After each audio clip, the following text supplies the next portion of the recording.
national clearance rates, and then we'll compare your numbers with Tom's numbers and see how Tom's doing these days. OK, we'll look at the national clearance rate first. That was 65.7% for the week, which again has been in the 60s now for a while. That's an area I think that we've needed to become or get to make it viable for us. 64.4% was what it was last year, so not a lot of difference. But Sydney performed the best at 71.8% clearance rate, and that was followed by Melbourne at 66.1%. And Adelaide has been in the 60s for a while, so that's been coming in third, followed by Brisbane and Canberra. It depends on where you want to look. So those clearance rates are in what I think a good place right now. And Tom, for the people that don't follow you on Facebook and don't get the normal Saturday run, how are you doing? Well, so I'm in Sydney, and the number that Charles has come up with is 71 or 72%. I've got to tell you, you must take ginkgo biloba. That's one a great herb. It helps you remember everything. This guy's got the most amazing memory. He's unbelievable, isn't he? Well, you know, you've got to remember phone numbers, Tom, don't you, when you want to call people back? Correct. So what I was going to say is that my clearance rate has been hovering between 90 and 95. The inner west of Sydney is not indicative of the rest of Australia. It's not, nowhere near. So it's not indicative of Sydney.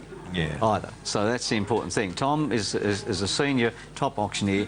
He's called upon to do auctions. His mother told him he was unique, and you're saying the same thing. He's called upon to do, well, very unique. We're friends again now. OK, homes advertised for sale. So we've actually got 2 or 3 weeks, haven't we? Up this week over last week, which is really interesting, 0.88%. And last week was only 0.38% increase over the week before. So it's actually climbed just a little bit, which is very unusual this time of the year. Usually does slow down. Most of the New Zealand market also, that was up, except for you've got areas like Manawatu and Wanganui, which were a little bit lower than normal. But overall, the listing numbers are starting to climb. And I'm really quite happy about that too. And how are we going with the rents at the moment? Now, I'm going to start a new chart next year. I'm going to start it from 0 and see how the movement is up or down over the 12 months. But for the chart that we've been keeping for 24 months now, Sydney's sitting at 12.84%, Melbourne at 8.66%, and Perth's been the best performer at 19.59%. And that's given us an average this week of 13.69%. Wonderful. And very quickly, just the vacancy rate. 2.01% Sydney, 3.66% Melbourne, and Perth, 7.27%, taking the average up to 4.31%. That's the danger area.